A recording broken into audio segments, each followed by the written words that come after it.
So in today's video, I'm gonna show you guys some of my favorite tools that I've been using this year for a lot of my client shoots when regarding filmmaking and video creation. So the first tool, and probably the most underrated tool, is a fog machine. That's right, a fog machine. This thing is so freaking sweet. Now, there's two different versions of fog machines. You have a regular fog machine that just has fog or smoke just like going up in the air and just staying in the air. And then you have a low-hanging fog machine, which uses a special fog juice, which is low-hanging fog, which just stays low to the ground and kind of gives you more of that atmospheric, like graveyard look. Now, not only do you have to use special fog juice, but you also have to use dry ice to really capture that effect.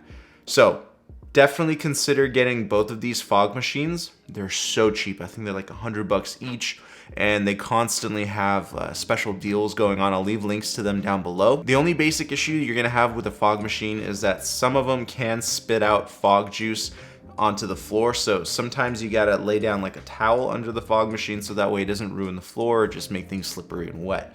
So that's just one thing that you gotta worry about. But overall, the look and the tone of what fog and these smoke effects can do for you are just like absolute game changing. I highly recommend it. And by the way, I made detailed review videos on both of these fog machines. You can check them out right here in the cards. You're gonna have a great time watching those videos because I had a great time making them. Okay, tool number 2 is the Anker 757 Powerhouse. Now, this thing is an absolute beast and saved me in so many different scenarios. I got this thing about a year ago and I use it literally every single day. So this thing is basically a backup power source. Now, whenever I show up on shoots, I can't always rely that I'm gonna have DC ports or direct current like outlets or anything like that. So I always have to be prepared to supply my own power, which is why I go with a power bank. And this is a large power bank. So there's different sizes. I want to go for the larger ones because that way I can power more devices, more lights.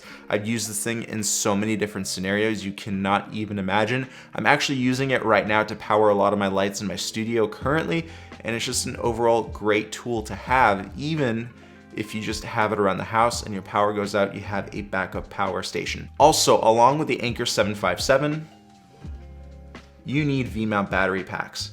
How many? Well, this depends on, many different factors, how many devices you have, how many, lights or whatever. But I do recommend getting V-mounts that have a USB output as well, so you can charge other devices that may not necessarily be camera equipment. So you want to get equipment that not only serves its purpose, but serves other purposes as well. You want to get equipment that's the most versatile as possible. So a V-mount battery is definitely something that you have to have, along with the charger that goes with it. And by the way, you can use the Anker 757 to power up those V-mounts while you are on set. Remember, the less you rely on your actual location, the better it's going to be for you, because things will become more predictable if you just bring your own equipment and rely on that solely. All right, tool number 3, and this is relatively new, and this is the new Juin lights. Now, this video is not sponsored. I'm just telling you right now that I highly do recommend these lights. Right now, I'm using the G60 overhead to light up my hair and my shoulders, and this thing is absolutely tiny, which is why it makes it such a versatile and powerful light. It's a 60-watt light, and it's literally the size, like I eat Happy Meals bigger than this, seriously. Well, I don't eat Happy Meals, but you get the point. This light is tiny and powerful and quiet, and you can use it as a traditional key light, or you can use it as a kicker light. It has the power to do the job. And on top of that, you can use this light with you everywhere you go. So you can easily pack it up and travel with it without having to check in baggage on the plane. This thing will easily go into your carry-on. And along with the G60, I also recommend the 100X or the X100 Molus light from Juin. Both of those lights are really powerful, but right now the G60 is what I'm using to light up my hair and my shoulders. So highly recommend that light. The next tool is a 360 cam. This is an absolute must because you never know what footage you need until you need it. And BTS is always useful, especially if you're on any form of social media. You want to share how you work. It's always exciting to see how things are filmed, how things are made. And my 360 cam goes every single place that I go. And I always attach it to my gimbal or my camera rig, so that way it's recording me recording other things, and it's recording me working, and that way I can actually double down and use that footage as a future tutorial for my YouTube channel. And overall, 360 cams can capture both vertical and horizontal footage, so it's really easy to just use this footage in any type of platform that you post it on.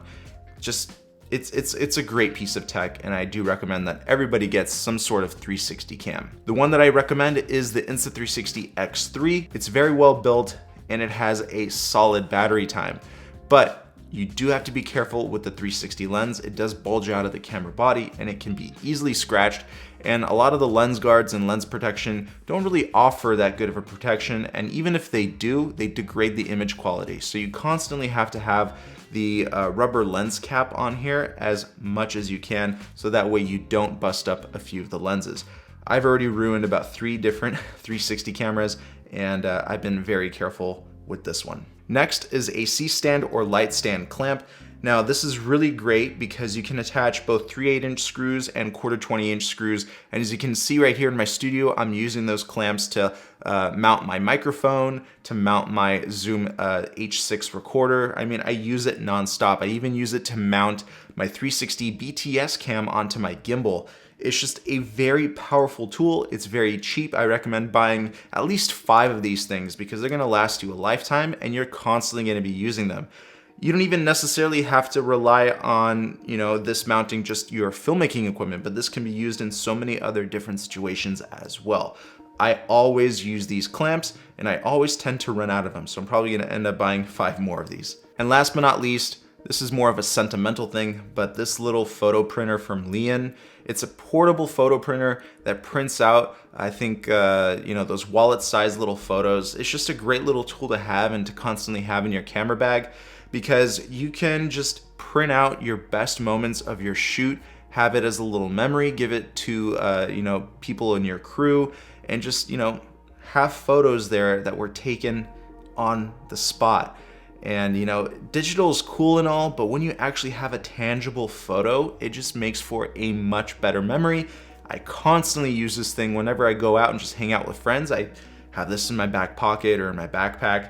Always take this thing with me everywhere I go. It's only, I think, like $100. It comes with some photo sheets, so you're good to go right out of the box. So highly recommend the Lian photo printer. You are going to love it. As of right now, those are my favorite tools that I use for my filmmaking equipment. And by the way, the Lian photo printer was my bonus tool. That was just something that I wanted to add to the top 5. So if you enjoyed this video, please let me know in the comment section below. Give this video a like, subscribe if you haven't already, and I'll see you in another video. Peace.